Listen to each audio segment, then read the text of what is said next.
Hello, team. So we are calling this, what are we calling this? Spicing up your skills. Spicing up your skills. Yes. So we, I'm covering up my grays.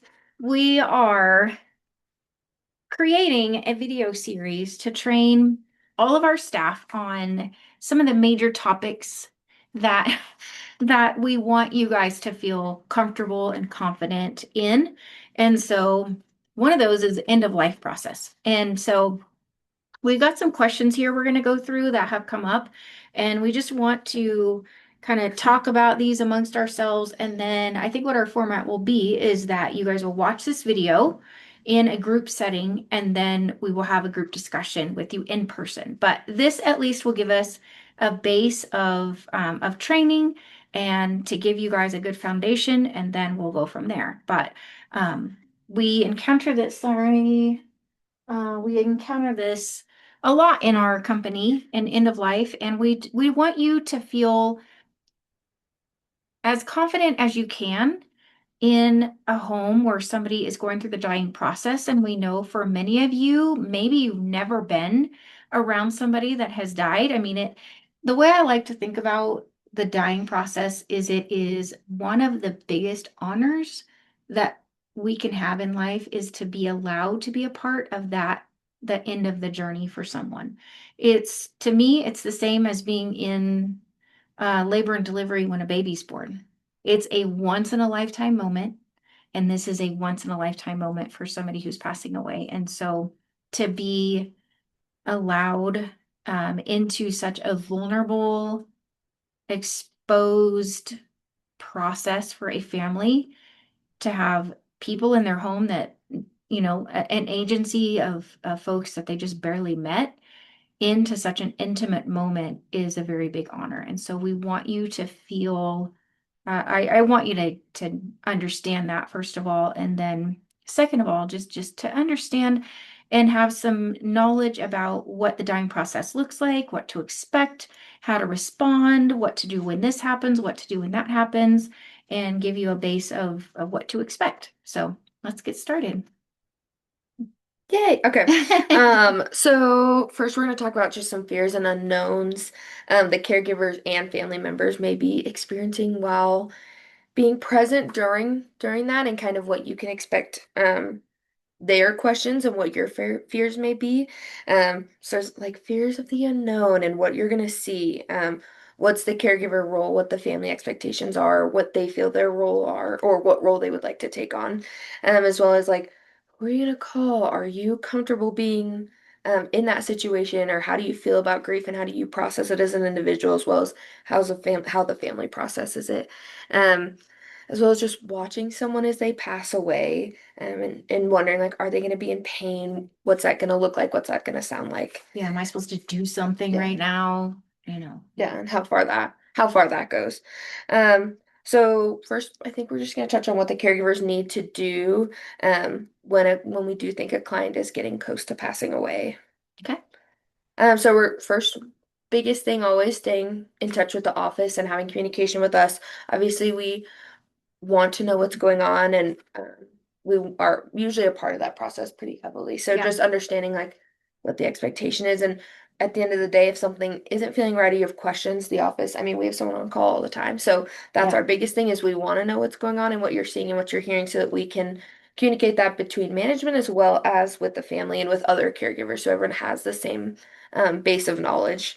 Um, but so you may see things like shallow breathing or the breaths are getting further apart and slowing down, maybe not as responsive to verbal cues and physical cues and being touched, or if you're holding their hand or touching their arm, there may not be as responsive to those kinds of physical contact, as well as like dark colored urine or things like that. Um, and we're just making sure that we're following the wishes of the family as well. Yeah. So there will probably be a book that's similar to this. It's not reading backwards. It's supposed to say it flips everything around on the screen. It's called Gone from My Sight, The Dying Experience. And hospice usually has a version of this little booklet, it's super easy read, in the home. And this is very informative. I encourage all of you to read this. That's usually in the binder. And then we're going to have some copies too that we can go over in our little class that we're going to have with you guys. But this is really helpful, and it just goes through the physical changes that you're going to see as somebody passes away. I'll just touch on these, but physical changes, the blood pressure is going to lower. The pulse, well, the heart rate can either be high or low or irregular as it's going through all the changes. Body temperature, they can be hot, they could be cold, they might be clammy. Um, they might have some color changes. So they might be kind of flushed if they have a fever. A fever is very common, like a low grade fever. The last, what would you say? Like the last maybe 3, 4 days is usually they get a low grade fever. You may notice that their fingertips are looking really pale. On that note, the family may want you to take some kind of vitals. They want some concrete evidence or some numbers to look at. So they may be asking you, put the pulse ox on. I want to know what their pulse is. Can you take their blood pressure? But just realize that as the body is going through these changes, a lot of these numbers are just going to be all over the place. And if their blood is shunting away from their extremities and towards the major organs, then their fingers might be pale, they might be cold, they may not give you an accurate read. And so it may say the pulse is 30 when really it's 60 because it's just not the little device, the pulse oximeter is not able to pick up every beat. So we'll do what we can and put it on there and give them the numbers that they want. But I think just educating the family that this may not be accurate. It may also be hard to feel a pulse. It may just be very, very faint. So if Mhm. you're not right on it, you may not feel it, even when they're looking at you and talking to you and they are they are obviously alive. It may be Mhm. really, really hard to Maybe feel. really thready. Yeah. Yeah. Um, Also modeling can start to happen. Modeling is where you get that. Maybe we can get some pictures of that by the time we do the class, but it's like a purpley, splotchy kind of look. It usually happens in the feet and the ankles. If they're laying on their back, sometimes it can happen where the blood is pooling in their body. So maybe the back of their calves kind of get swollen and purpley looking. Um, the bottom of their heels, you'll start to see that splotchy look. Breathing changes for sure. Respirations can be quick and shallow, or they can be just very hard to even see, like the rise and fall of the chest. They can become very shallow and spread out. The breaths can be, they take a breath and then you're looking at them and you're counting and you're watching, you're like 20 seconds, 50, and they're like, and then another breath. And it can be very irregular. So those are things like she's talking about, just stay in communication with the office. If you're starting to see some of those signs, especially the breaths starting to spread out, that usually means we're down to hours. So we would want you to communicate with us. Um, and then we'll go through like what's going to happen when you call the office and what's your role, what's our role, what does hospice do? Yeah, so on that note, another thing is a lot of clients won't eat or drink anything Oh, yes. when it's getting closer. So a big reason for that is the blood flow, like she said, like the blood flow is slowing down specifically to the outer extremities, and it's trying to stay close to keep the body working so that the organs continue to work.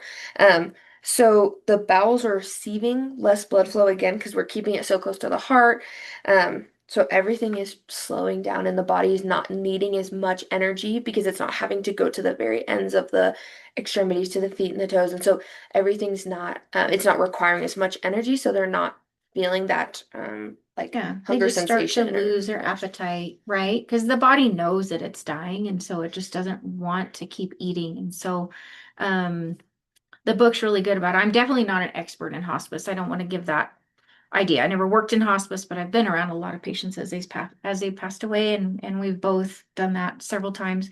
But yes, so the peristalsis, that movement of the colon to move food through that slows down, and they just get to where they just don't want to eat. And I think that's probably one of the most difficult things for families to handle or accept is that if there's one thing that people feel like they can do to help their loved one is to feed them. And so then when they won't eat, they just really freak out, like, oh my God, you're starving. And their body knows what it's doing and it is shutting down and it just doesn't want to work at processing food. So they'll start to lose their appetite, especially with meats. Um, Meats usually go first. They just don't want to eat that. They don't want to have to try to consume anything they have to really work at. Chewing, Yeah. Well, and right? also the taste buds are so just as you continue to age, the amount of the things that you can taste lowers. Diminish. Yeah. Yeah. So sweet and salty are the two. The sweet is the very last one to go, if I'm correct. But those are the last two to go. So things like meat are, it's a lot of work, and you're not tasting anything, or it Mm, doesn't taste good, or it's just very bland. So it's yeah. not. They're not going to want to work at things that Right. are more of those savory flavors. And then they're not going to want to eat vegetables. And then they just might be where they'll take a few bites of soup or a little bit of pudding or a few bites of ice cream. Um, Anything that you can do to get a few calories in them is fine. So if they are taking a couple sips of a protein shake and a few sips of water, and that's all you can get down, then that's okay. You know, we're just going to go off of what cues they are giving us. I also want to point out there was a situation that Sugar and Spice had where a family was really, really struggling with this to the point where they were trying to force feed the mom. And we ended up having to, report that to hospice and all this because the poor woman was like choking on the food. And so if you see that kind of behavior, we need to know. And again, this person, the son had been educated multiple times, like this is what your mom, he just couldn't grasp and was in denial that she was passing away. And so he was like, you have to eat, you have to eat. But if you're seeing those kind of things, please let us know. We will provide education. We'll try to help them out, but it is helpful for the family to understand, hey, this is part of it. This is normal part of the end of life journey is that they will lose their appetite. They won't want to eat as much. It's very difficult for their body to process food at this point. It's just taking a lot of energy. And so it is normal if they only take a couple bites. Now, at the end of life, right, they get that burst of energy. Mm-hmm. And so sometimes we see that too, where and it can be super confusing to the family. We're like, oh my gosh, they're coming back, Mm-hmm. because they'll be like a few days potentially before they pass away sometimes, or up to a week before maybe, where people will get this crazy burst of energy. They'll be wide awake. They want to maybe get out of bed. They want to eat their favorite Mexican food, like a whole plate of food. It's crazy. And they'll just be awake and alert and joking around with family, and they want everyone to come and visit. And it's like this amazing burst of energy, and they have these wonderful conversations that they haven't been able to have for the last several weeks, and they're alert and they can follow the conversations, and it's like, what is happening? Mm-hmm. And then the next day, they could be like where they just sleep all day and they don't wake up. They're really not responsive, barely taking a sip of water. And then that becomes the normal is they just sleep all day and you know, so all that is kind of it's all over the place, but there is some definite patterns that we can see with that. So along with that, it's like, well, what can and cannot we, or what can, yeah, and cannot we do? No. What can we do Can and and what can can we not do? So obviously you all have probably seen the different medications that go around, specifically with hospice. We see a lot of morphine, which is most of the time is used for pain. We see that in multiple age groups, but we Mhm. see morphine prescribed a lot. We see lorazepam or Ativan is the other name, the Generic. generic Yeah. name. We see that for anxiety and restlessness as well as insomnia. So there's a couple different things it can be used Mhm. for, as well as haloperidol, which can help with restlessness and nausea and things like that. Um, Atropine. yeah. Atropine is kind of helps dry up the secretions because sometimes they have like it's a terrible term, but the death rattle can Yeah. be like a mucus in their throat. And so atropine can help kind of dry that up for people, especially like congestive heart failure patients where fluid is backing up into the lungs. They can have a little bit more of that. They can also be super, super dry. Hmm. And then that's where we're moistening their mouth with with some of the hospice moisturizers that are specific for the mucous membranes of the mouth and their lips. But yeah, back to the meds. Let's talk about what we can and can't do with the medications. So the medications are going to come preloaded from hospice. You're going to have morphine syringes, no needles, right? It's just the plastic syringe. There's going to be a teeny tiny little baby dose in each syringe. It's like 10 drops. Yeah. And so those will be loaded in little syringes. The morphine is blue. The Ativan is clear usually, and they'll generally be in the refrigerator. Mhm. They'll be clearly labeled, and the order will be written on the outside. It's usually in a Ziploc bag or something. They'll be written on there. So here's what we can do. If the person is still able to participate in receiving their medications, right? Because we can't administer medications, right? So we can't put medicine into their body without them participating, right? So sometimes the dexterity isn't there for them to take the syringe and plunge the thing and squirt it into their mouth, right? But what we can do is we can squirt it onto a spoon and we can let them know here, this is for pain, this is morphine, would you like this? And then they can take the spoon from us and put it in their mouth. It might taste kind of gross, so maybe a little um, bit of water afterwards, but don't do the mouth sponge right after the medication because you can just wipe it right out. The medication doesn't need to be swallowed. It's such a tiny amount. It's actually going to sit, you're going to squirt it, or if we're not going to squirt it. If families there, they can do it. But the medication really just goes into the cheek area and absorbs through the mucous membranes of their body. And so they don't even have to ingest it. So that's the way all of those hospice meds work. Um, so the morphine, like you said, was for pain. It also is a bronchodilator, so it helps breathing also. So if they're feeling short of breath, you can give morphine for that. Um, the frequency will be written on the order, so it might be once every hour they can have this, or once every 15 minutes they can have this. Um, Ativan is mostly for restlessness and agitation. So if they just can't settle down, they just can't get to sleep, they just can't get comfortable, they're just tossing and fidgeting with their sheets all night and moving their legs around and they just can't sleep, then Ativan might help with that. Ativan in some people does the opposite of what you want it to do. It can, I forget what the term is for that opposite effect. But for some people, it will make them super restless and super crazy and super like all over the place. And so if you see that kind of reaction from Ativan, let us know. We can let hospice know, hey, they're having this reaction to the Ativan and they can switch it to something else that won't do that to them. And you'll see that the increased dosage amount or increased dosage or frequency, it will continue to increase as they're getting closer, because that pain level will be Higher, higher. sometimes, yeah. Yeah, so sometimes you'll see it'll start at PRN like once every 8 hours, then it can get to the point where it is like Every they can 4 hours, every yeah, 2 hours, every an hour, yeah, every 15 minutes, they can have this. Yeah. yeah. So, and obviously we'll get those orders will come from hospice and we'll get that approval and then that'll be communicated. And you'll see that if you have had a client who's had these medications, you'll see that we put a chart in the front of the books. So that'll say what the medication is, and you'll put your name, how many syringes were there when you got there, It'd be a how many flow sheet. yes, a flow sheet, how many you used during your shift, how many were there. So you are going to go in and count those. And that's just a way for us to keep track. If hospice is in there as well, we can say, okay, well, we know that there was 19 when we left.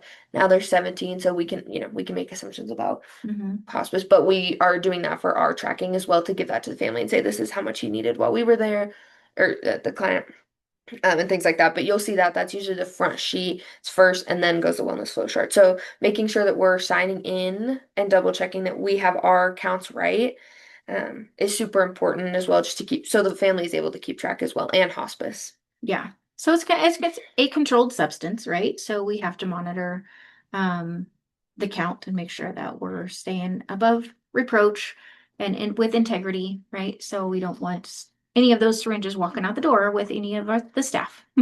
Yeah. Um, so I talked about how we can't administer medication. So The other side of that coin then is when they get to the point where they are not waking up, they are not responsive, they are not able to open their eyes and look at us, understand what we're doing, take the spoon from us, or participate in any way. That's where we no longer can administer the medications for end of life care. And that's where we do have to involve a family member or a friend or whoever is there with the person that's in the dying process. So we can do things like, hey, it's a timer. Every 2 hours, we're gonna wake you up. You're gonna come out. We'll have the syringes laid out for you. You can see the blue morphine. You can see the lorazepam there, and just have that ready for the family to assist them in that. And then we'll track it on our book. So yes, we still document it, even if the family's giving that medication. We're gonna still document that it was given. Um, and so hopefully that's clear. Mhm. We kind of talked about the vitals on oxygen, right? Yeah. Is the person going to be on oxygen? What has your experience been? It depends. So again, every single person is so different. Sometimes if they are having trouble with breathing, we do tend to see oxygen being administered. Um, Usually it's a consistent flow of like a nasal cannula and things Mhm. like that. But I mean, It's really for comfort. yeah. It's really sometimes it's for the comfort of the family Mhm. more than it is the comfort of the patient. Um, some family members will see it as what's the word? Extending the inevitable, Prolonging. prolonging the inevitable. Um, that the longer or the more oxygen I give them, the longer their dying process is going to take. Whereas other family members will take the stance of, I don't want them to suffer in any way. I want them to be as comfortable as possible. So if I feel like giving them oxygen is going to help them breathe easier, then I want them on oxygen. Mhm. So it's really just it's up for whatever the family wants. Mhm. Yeah. Yeah. So on that, as well as like if depending on the type of oxygen or their breathing, um, what can we do as far as the mouth and as far as continuing to keep Hmm. um any kind of liquid in their mouth? So most of you have seen if the client is on hospice, you've got the mouth swab. So they're usually like pink, they look like a flower, they're a sponge at the bottom, and they've got a like a white stick attached to it. Sponge on the stick. Yes. So there's a couple things that we're able to do with that. First, just keeping their mouth clean. Obviously, if we're not eating, if we're not drinking a ton, we're gonna get mucus and stuff up on our lips and it's gonna be dry and crackly. So And they're producing less saliva, right? mhm. So they're just going to be dry. Yeah, and I mean, if they're not eating, they're probably not brushing their teeth. We're probably not able to help them with that. So using those, getting a fresh one, putting it in some water, and just cleaning their mouth out to help get all the mucus and everything, as well as being able to moisten their lips. And if we're not as far, some people will suck water out of the sponge. So you get a fresh glass of water, and you put it up It's to like their mouth. giving them a sip of water. Yeah, exactly. Yeah. So, but it gives us a couple options to helping their mouth stay as clean as possible. Um, we've seen a couple times where the sponge goes in, they're trying to suck the water, and then they just like hold on to it. They like Yeah. grip their So teeth. more in the stage where they're not waking up. Hmm. Sometimes they'll have that reflex where you put something in their mouth and they just clamp down on it. Yeah. And you're like, Yeah. oh. Yeah. So the good thing is that we don't freak out. We just take a second. Their jaws will relax. I mean, it is just A a reflex. stimulus and a reflex. Yeah. So just give it a second. You can gently stroke their cheek and under their jaw, and it'll relax, and then you're able to pull that out. Um, but that has happened in the past. So, Yeah. but those swabs are really helpful. I want to say so to clarify how much water to put on the sponge. Hmm. So early on, if they're still able to swallow safely and they can take little sips of water, you can offer them a drink through a straw or through cup or whatever. But then it might get to where maybe it's painful for them to sit up. Maybe drinking through a straw puts too much water and they're choking and stuff and things like that. We can do ice chips. They dissolve really slowly. They can take little sips of water that way, or we can leave water in the sponge and give it to them and they can like suck on the sponge and swallow water that way. Some people want it nice and cold, some people want it warm. It just kind of depends. Everybody's different. I've seen where hospice will provide a little bit of like a mouthwash. And so you can dip it in a mouthwash and cleanse their mouth with it. But as people progress more into that comatose state where they're not waking up, please wring out the sponge because when you put a full sponge of water, and granted, I mean, it's like this big, but it probably holds a tablespoon of water, maybe Yeah. 2 tablespoons of water. Mm. If you put that in their mouth and then you're like, the water's going to squeeze out as you're wiping around, and that water will just run down their throat and they can start to choke on it. So as they get to that stage where they're really not swallowing water anymore, just be careful to wring out that sponge. Yeah, absolutely. Um, so another thing we want to touch on is like hospice specific questions. We are in the process of writing up a form for our clients who are on hospice so that these aren't necessarily conversations that are happening. Um, Between the caregivers, you yeah, mean? Yeah, yeah. like we'll ask them ahead Yeah. of time. So you'll have this information, but it's things like does the family want to be notified if the condition is changing and like where does that line look like? Again, the big portion that you play is letting the office know so that we can figure out what's within lines and how to Mhm. let family know and have that big communication channel where it's very open of, oh, these are what changes we're seeing day to day. As well as like if the family wants to be present if we do think that their time is coming. As well as what that looks like. So we'll have that information on the front Yeah, end so that when that is communicated to management, we're able to talk directly right. to the family and make So sure that. sometimes you may have family that, especially if we're doing night shifts, where they're going to go to bed. Maybe they're going to set an alarm to wake up every 3 or 4 hours and just come out and check on their loved one. But a lot of times they will say, "Hey, if you think that it's getting close, please come wake me up. I want to be at the bedside when the person passes Mhm. away." And then others may not even be in the same house, and they're like, "Just call me if you think."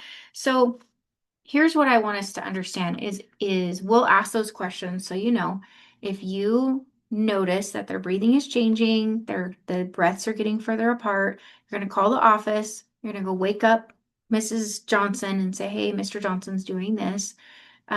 It doesn't mean how do I say this? I don't want you to feel pressure to diagnose if they are passing away in this moment or not. All you can do is say, "If I notice changes, I will come get you." Mr. Johnson may have irregular, shallow, spread out respirations for 8 hours. And so if you go wake up Mrs. Johnson and you're saying, "Hey, I noticed this change," and she comes out and sits at the bedside for 30 minutes and he just doesn't progress any further, and she's like, "I think I'm going to go back to bed."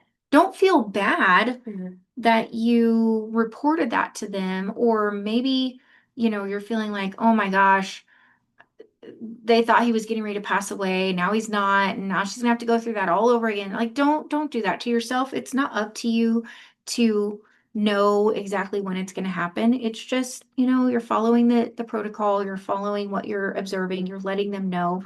Um, and sometimes that's just the way it goes. Um, I was gonna say something else. Oh, the other thing is like, what if the family member, isn't even in the house?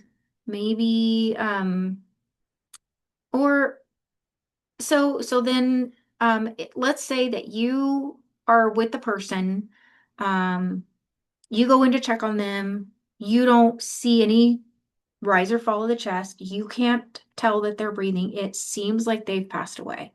If that happens, you're gonna call the office, right?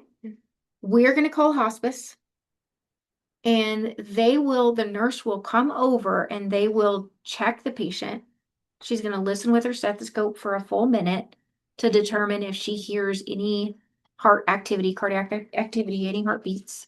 If she doesn't, then she will declare that they've passed away. She might ask you, "Hey, what time did you come check on them? What time did you notice that this was?" And you're gonna be like, "Oh, around 12:30 a.m." Then she'll probably write that down as the time of death. But everybody is so different in the scenarios. But what we wouldn't want you to do is go call the family across town. Hey, I think they died. We don't want to make that judgment call, so that's where hospice has to come in and do that. Now, if they're in the next room and they wanted us to tell them, then that's where it's okay to say, "Hey, I checked them. I don't think they're breathing anymore."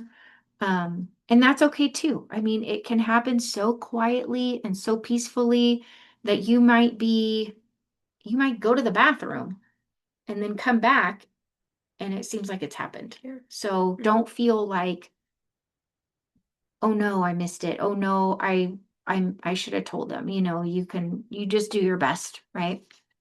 The other big factor that is because a person's on hospice, we do not call We do 911. not call 911. No. So hospice is their primary care Yes. at this point. Mhm.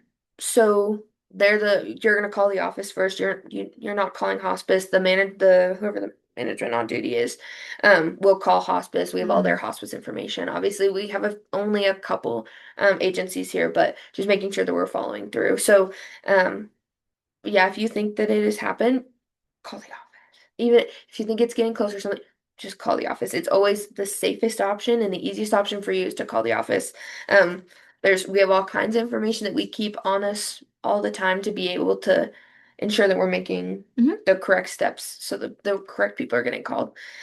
So yeah, just always call the office, and then but we're not calling 911 if they're on hospice. Um, if something does happen where they're someone who is not on hospice, you're still gonna call the office. And then the office will advise you on what the next steps are. But if they are on hospice, we're not calling 911. Right, because we're expecting this to happen. Yeah. And I think that's part of it was a weird thing for me the first time I was with a hospice patient because my whole role as a nurse was to save people, Hmm. prolong their life. Hmm. And people didn't come into the hospital to be my patient unless they wanted to be saved, Hmm. right? If they had a DNR and they died at home, I never saw them. So Hmm. all I knew was we're doing everything we can to save you. And so it was a little bit difficult for me to let somebody die Yeah. and not do anything, not intervene. We don't start CPR. We don't call 911. We don't do any of those things. And so it does take a little bit of adjustment to just be like, okay with letting somebody die in front of you.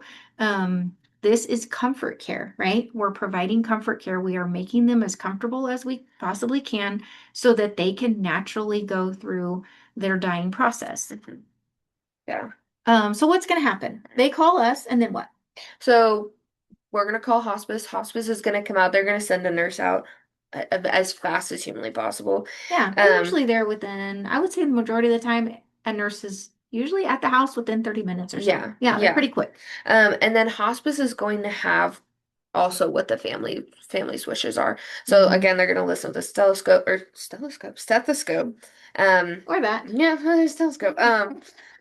But what we can do is helping with kind of the last brief change, making sure that they're clean and in a comfortable Mhm. position. That they Obviously, look presentable, right? yeah. They might want to have, sorry, I cut you off. No, no, no, go ahead. No, you're right. There's a lot of different things that can happen, but also if the family is coming, or even if hospice is coming, we're going to want to make sure that they're cleaned up and that they don't look. It's not A crumpled mess, yeah, like right? just Disheveled. yeah, disheveled. So some families are going to want them to have like a bed bath or making sure that they're cleaned up or change their clothes are changed Hmm. or things like that. Yeah. So again, that'll be information that So we're you'll changing clothes on a person who's dead. yeah. Yeah, Hmm. we're changing a brief on somebody who's no longer with us, Hmm. and we're just treating their body at this point. Yeah. Yeah. Which So means that's, yeah. we're still going to continue to walk through the process as if they were still with us. So we are still going to talk through processes and we're still going to, or I do. I don't. Okay. Well, If they're but we're dead, I still don't being, talk to them okay, anymore, that's but fair. Well, and I guess that can be a personal preference too of sure. but we're still ensuring that Respectful. the body's being treated with respect and that Absolutely. we're not moving things. Kind. Yes, we're moving slowly and we're ensuring that there's still dignity and respect to that person. Absolutely. Um, whether they have passed away or they're not, we're still treating them the exact same way. Hmm. you're talking to them or you're not talking to them. So, Yeah. yeah. So, and I would say my experiences have been a little bit different with different nurses and different hospice agencies, but sometimes there will be that cleaning up, Hmm. positioning, getting them looking comfortable, and then others won't. And I think it's just so different. Like for example, if the family's already at bedside, maybe there's only a couple people that are going to actually be there for that moment, and they've had their time with them, then it really doesn't make sense for the nurse to show up. We reposition them, change the brief, and then call the family back in to say goodbye again. Hmm. So it just kind of depends on the situation. If they're not already there, Hmm. then it makes sense to Yeah. do all of that. But it's so different. Yeah. So then the hospice nurse will will call the obituary. They'll call the mortuary Hmm. when the family is ready, when they've had their time, and there's no rush, right? There's no rush. The family can have as much time as they want to grieve, to mourn, to sit with their loved one. Whatever time they need is how much time that they're given. Hmm. And then when they're ready, the nurse will call the mortuary. They're also pretty quick. And then they will come and bring in their gurney. They transfer the body onto their gurney. They put them usually in a body bag with a zipper, and they take them out to the hearse. Is that what it's called? Yeah. The whatever the can't talk right now. And they transport the body to the mortuary, right? And then hospice will the next day contact the company to come pick up the hospital bed, to come pick up bedside commodes, Hmm. walkers, wheelchairs, whatever, is usually done the following day. That's probably one of the other things that's really, really hard that I've heard from families is that's just having that empty hospital bed stuck in the living room after their loved one passes away is kind of excruciating. So they try to get that picked up as quickly as possible, but that's not necessarily something that we do. Hmm. We could certainly like make the bed look nice and clean. Hmm. We could make the bed, we could kind of put all of the medical equipment in one corner of the Hmm. living room, little things like making sure that the any dishes that were in the sink are washed, Hmm. kind of tidy up the house. Yeah. But take our binder, Yeah. right? That's our last time in the home, obviously. So take the sugar and spice binder with you. We would like you to bring it to the office the Hmm. next day. Um, Well, and it's hard because sometimes families are there and they're gonna say, we don't need you anymore. Like and they could sure. just say, so again, it's gonna be a little bit of a, It's okay, okay this for is you what to that, leave. yeah, this is what Just that, might say, I don't need anything. You're free to go. yeah. But again, yeah, you would just like take our binder. Again, I mean, we're already going to be aware of the situation at that point. So you can give us a call. We can walk through things. We may ask, like, can you stop by? Can we come see you? Something like that. Do you want to have a conversation on the phone or things like that? Because obviously our big role is we want to support you as well. Absolutely. So if there is something we can do, or if you just need to sit down in a quiet space and be with somebody who understands what you're going through, Yeah. we have this lovely, wonderful office that we are happy to move stuff Yeah. around to So make. a lot of times we'll, depending on the case and how long we've been with somebody, we may do like a debrief session, right? Where we call everybody in from the team that cared for this particular person. And we just kind of share in a very relaxed, um, what's the word I'm looking for? It gives you an opportunity to just share some stories about the person that you got to know over the last, it could be years, it could be months, it could be weeks, just to have a safe place to let some of that stuff out. Hmm. A lot of times we're invited to the funeral, Hmm. and we can definitely go to the funerals. That is paid time, by the way. Um, the other thing is we like to get some kind of a gift, a card for the family. So then you would be given an opportunity to write in the card, or we'll text you and say, what would you like us to write or transcribe for you? We'll get a gift, we'll take it over. Hmm. Sometimes we drop off a meal. It's just kind of different depending on the situation, but we like to do something for the family. I would say it is kind of difficult because we do have a policy that says once services are over, you're not allowed to go visit the family anymore, right? So Hmm. that can be difficult for everyone involved because the family's used to seeing you, you're used to seeing them, you've built this relationship with them, and now it's just suddenly cut off.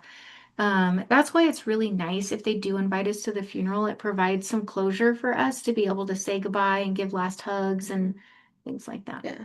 Well, in that time that we do in the office is like, because obviously you can't, because of HIPAA guidelines, you can't go home and just, and like, say like, oh, these are all the memories I have with this person. So it gives you a space, and us, I mean, we've been in so many of them, like, space to be in a place where you can say specifics and talk about exact situations, and then, and have a place to grieve a little bit, but Mhm. also share in like happy memories. Um, Along with that, we do have a grief counselor that we Mhm. can give you the phone number to. It's free. She's so, so kind. I've gone to her. Um, She's through Northland Hospice. Yeah. yeah. So that's another opportunity that we can give you, and a phone number, and help you get in contact with that. Because some of these people, I mean, you've been with for years, and it's like you're with You them feel like you're 5 days a losing your week. grandpa Yeah. instead of a client, Yeah. Yeah. So as much, and obviously we're gonna be here to, if you want to talk, or if things are, as things are Yeah. coming If up. you want But some days off, if yeah, you, whatever we can yeah, do to support you. yeah, We understand that this is the hardest part of our job is, and we want you to be genuine and build relationships with your clients, but then the sucky side of it is that then when they pass away, you feel like you lost a family member. Um, and I think that's completely normal, yeah, yeah. No, but it's very absolutely. hard. Yeah, In reality, that's the hardest part. yeah, But again, it is also a huge honor to be allowed into somebody's most vulnerable moments, once in a lifetime moments in their family. Oh, let's talk about last thing, what to say, what not to say in that moment. Loved one has passed away, you're there, family's there, you want to try to comfort them. What do you say? What should we not yeah, say? yeah. So sometimes, and again, you probably know these families better than a lot of the people. So sometimes just saying nothing and just being present, 100%. being there to, some people are just gonna like sit with you and want to cry, and just they're just gonna want somebody to be near them that understands what they're going through, or things like that. So sometimes that's the best thing you can do, is just be there Be to present. support them. Yeah, and You there's don't even some, have to say yeah, anything, no. And specifically, we don't want to say things like they're in a better place now, they're not suffering, it doesn't hurt anymore. which is maybe all true, Yes, but but it if doesn't you're, help. no. And we don't know what the belief systems are of Yes. every person out there. Hmm. So it's okay to not say anything at all. But what if the wife says those things? Yeah, we can just say, yeah, you're You're you're right. right, and just, yeah, and agree with them, but we're not bringing those things to fruition, just because there may Yeah. be different beliefs, and there may be different things that they themselves believed in, You know, or thought was coming.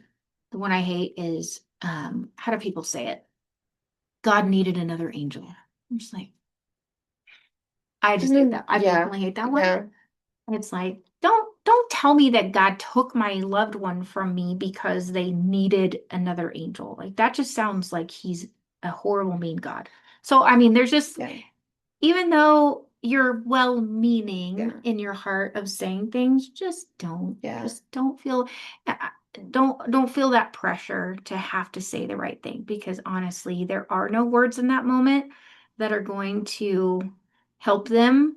Um, hey, I'm gonna miss them. Thank you for the opportunity to be here. yeah. That's good enough. Hmm. Yeah, yeah. Cool. So hopefully all this information makes you feel a lot more equipped and comfortable with stepping into this kind of a situation for end of life care. Um, And we'll definitely have some sessions in person to go over these, because I'm sure you all have questions of things that we didn't talk about today. Or maybe you've been through a situation and you're like, oh, maybe I shouldn't have handled it that way. Or gosh, if I wish I'd known this, then I would have handled it differently. Or a billion other questions that might come up. So, but there you are. Mm. Thanks for joining us. Yes, we're lucky. We adore you. We are so appreciative of you, and this is Yes. a very hard part of your job, but the best way we can support you is by giving you information and adding to your toolbox. And if there is things that we can help with, we want to know, please. Yeah. Good job. All right. Thanks, team.